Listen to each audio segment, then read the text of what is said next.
Hello! Welcome. Let's plan an island together. If you are new here, welcome in. My name is Emily and I am so glad that you could make it. It is a brand new year. It's the beginning of 2025. It's genuinely the 5th of January right now, and I thought what better way to rain in the new year than start a brand new Animal Crossing island. Fun fact about me, I've never actually finished an Animal Crossing island. I know, do not hate me for it. I've been playing since release and I've genuinely never finished an island.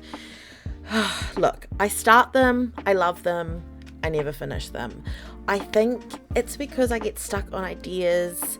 I suck at committing to one idea, but this time I'm going to. So that's why I've made this YouTube channel, because I want to stick to the one idea, finish it, upload it as a dream address, and then roll it back in and do another one. So that is the plan. I am so excited to take you along the journey with me to actually starting and completing an island. So what do you reckon? Should we go plan it?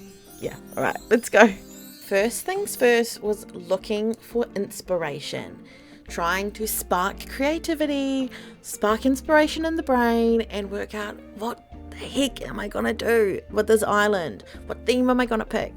What villages am I gonna have? What things do I want to have on my island? The first thing I did when thinking about inspiration was head over to Pinterest.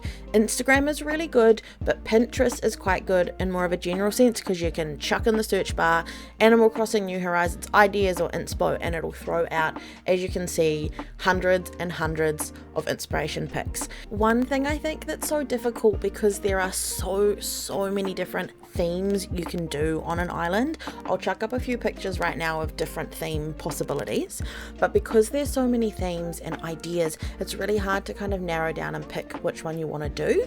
So I had to look at all the photos that I really liked the most, and then try and categorize them into one particular core, and then kind of go from there. Another thing to think about as well is what sort of gap fillers or features do you want on your island. So I really wanted to have a big lake.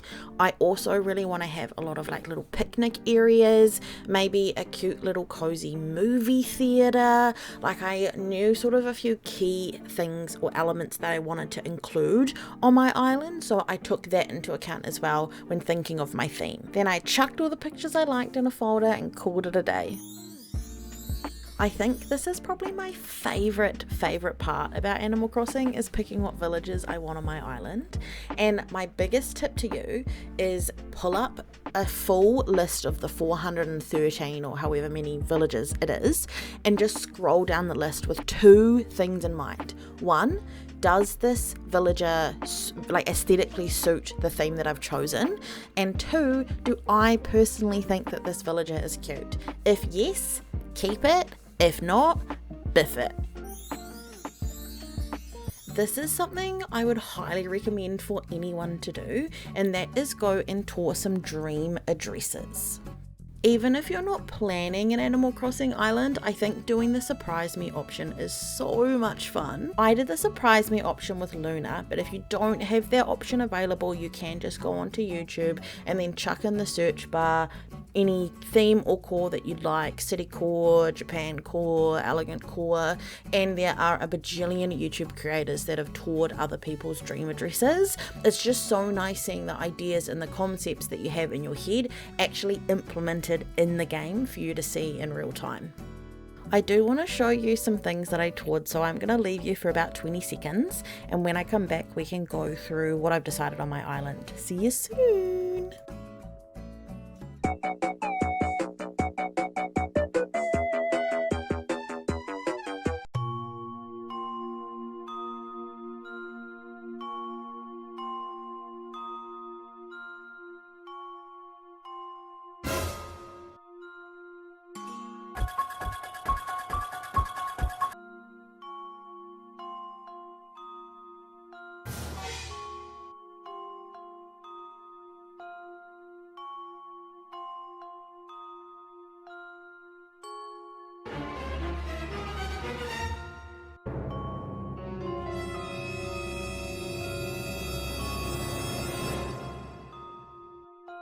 welcome back. I hope that wasn't too scary. Let's jump on in to the theme.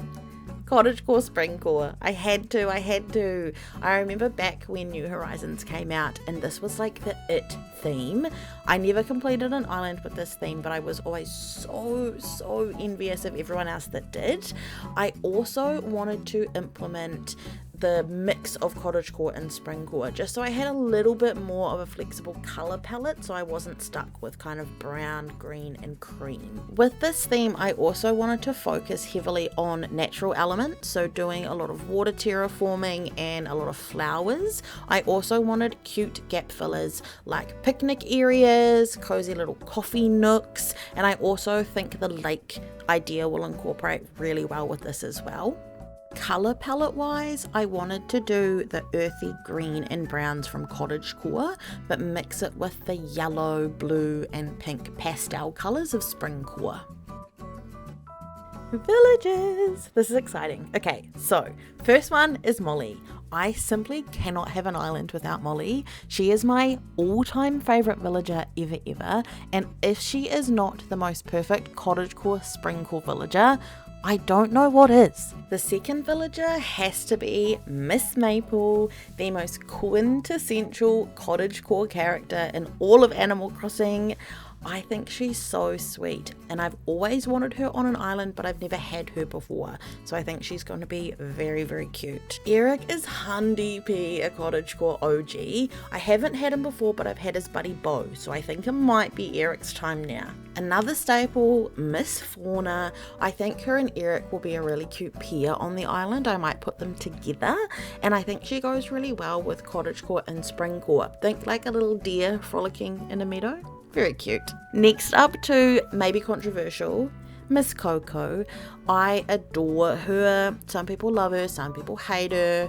My boyfriend doesn't like her very much and I think he's a bit scared of her, but I think she's adorable. She also just looks like a little cookie, and like a cookie on a cottagecore picnic kind of sounds perfect. Also Coco, cottagecore. I think I'm on to a winner with this one. Hope you agree. Gonzo I think is a great pick. One, look at his little jumper, and two, he's gonna be like the old grandpa of the island. Think like the father grandpa figure, looking after everyone. He's also a big cutie. I know there's Ozzy who's like his younger counterpart, but I wanted old man vibes, so Gonzo's the winner for this one.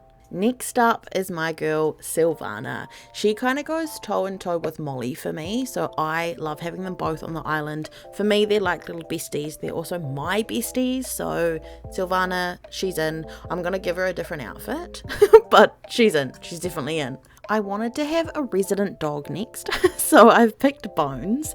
I wanted to have Maddie, but I think I needed to have a better boy-girl ratio, so I've picked Bones instead. He's kind of like a little farm dog, little cozy cottage dog, so I think he's going to be perfect. For the next villager, I had to have a little piggy, so I would normally pick Agnes. She's my favourite, but I think Maggie goes better with cottagecore and springcore, but let me know what you think. Next up is a little bit of a wild card, and that is Tia, but I think her colouring with the white, the yellow and the blue will suit springcore really well, and I also think she's kind of like a little teapot at a picnic. And that is pretty much all of the island planning done. We still have to pick a map and we have to pick a name. So if you have any suggestions, leave them down below. If you've also got some cottagecore, springcore inspo that you want to share, feel free to leave that down below as well. The next video will be us going through the beginning stages of making an island and getting to 3 stars. So if you want to see that, make sure you subscribe. If you want to find me, I go by Emily everywhere on the internet, so feel free to follow my socials, and otherwise I will see you in the next one. Bye!